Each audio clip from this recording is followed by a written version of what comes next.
Snaps by Fox here, urban photography and editing style. As for tones, blue and orange, reasonably subtle, a use of blue and orange, bit of redness and orange there, quite a bit of blue in the shadows down below. There's a real glow to a lot of the images. The highlights especially get quite bloomed, silky smoothness to the image. I think with brushes he might come in and drop the clarity in the highlights. The image is very smooth. You have to do a curve there in the channels, bringing down the highlights, bringing up the blacks a little, and then keeping a bit of contrast. His recent stuff is especially smooth, and like I said, there's a good glow to those highlights, and then good amount of blues in those cooler images and a good amount of warmth in those brighter images. So I'll be linking them down below, and then if you come over here as well, here we have his YouTube presets, workshop, website, so you can check out his presets, check out all the details here. Then also I'll link up his YouTube as well, taking you through how he actually achieves these shots. Let's try to achieve something like this, really soft. This is the image we're going to be working with today,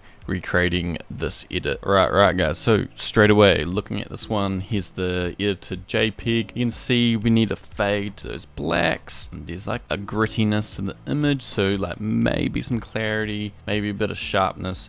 It is kind of harsh lighting, so maybe that's got something to do with it. We obviously need like a bit of a fade to the bright sky up there. So let's get into it. First off, I think we could just add in a bit of warmth.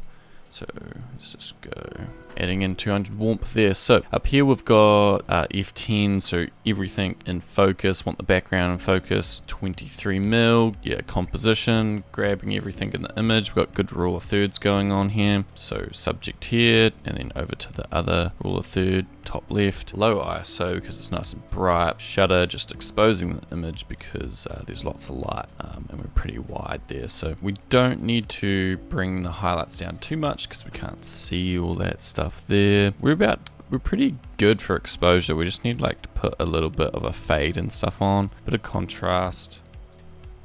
Let's do some curves. So I'll show you what's going on here. So I did this with the curve, just get a bit of flatness to the image. So here's before and after of the curves. Now we get a bit dark, so let's just up exposure. Now I'll show you what the curves are doing. So now we get, like if I come over here, just a little bit of a drop to those whites. Yeah, and then a bit of we get our fade to our blacks. So if I just go like this, get a fade to our blacks, and the mids, get a bit brighter there through the mids, and no need for color in this one, I don't feel. We'll do a little bit of split toning soon. While we're here, let's just add a bit of grittiness to the image. Bring down the shadows for a bit more shape to the light and stuff.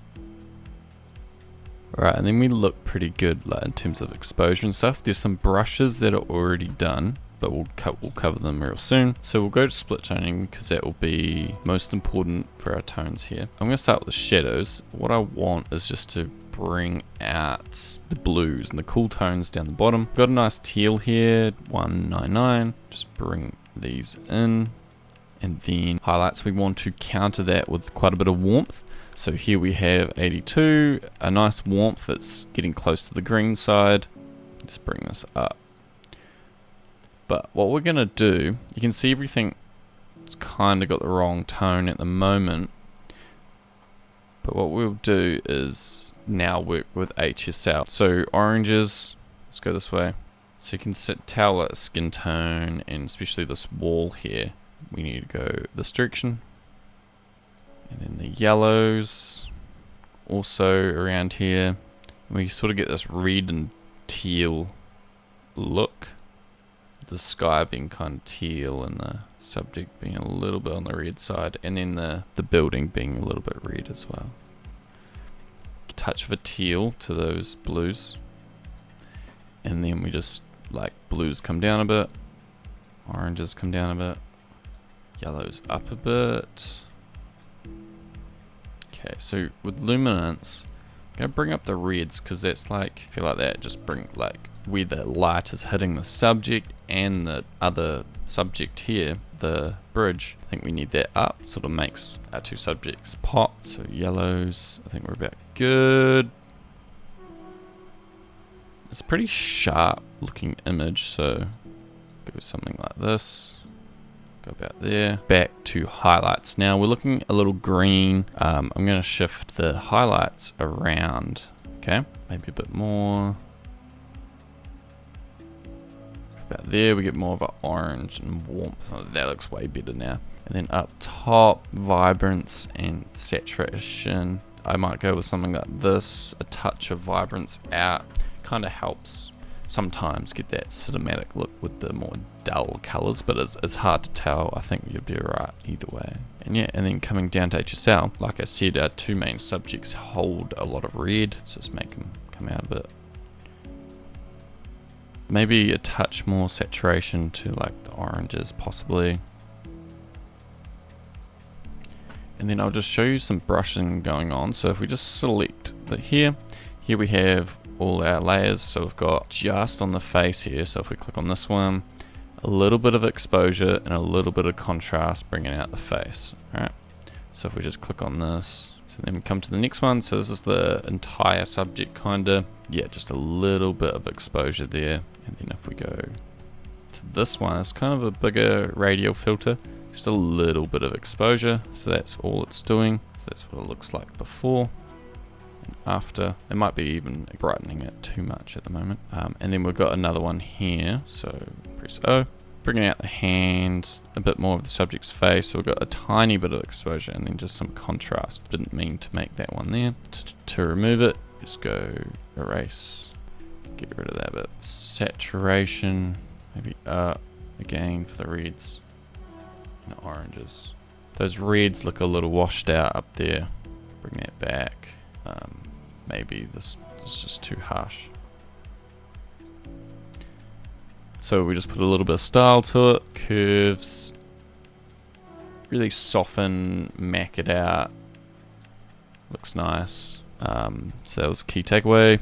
HSL, probably just to really select tones, made a pretty big difference. We've got the split toning here, creating quite a orange and teal split a little bit, red and teal split. And yeah, we've got the warmth there a little bit, just because we want that warm vibe to the image. That's it, guys. Here's our before, after. We haven't worried about the cropping or anything. Yeah, that's gonna be it. Alright guys, linking him up down below, so go give him a follow down there, his YouTube as well. And if you want to learn more about the curves and color, do the free training down in the description. That will teach you curves and color. So they're probably the two most important things. Color to your photos, curves, how does it work. I'll teach you everything you need to know there. And if you want to go further in depth into editing, come over and check out the course page, and you can check out all the testimonials from people that are currently in the course. It's exactly what you need if you're a video color grader as well, because I make all the tones I make for my videos in Lightroom. So you're gonna have to learn curves and stuff, so you will learn a ton if you're a video color grader as well. There's a lot more to editing than what you think. Just make sure you do that free training, and then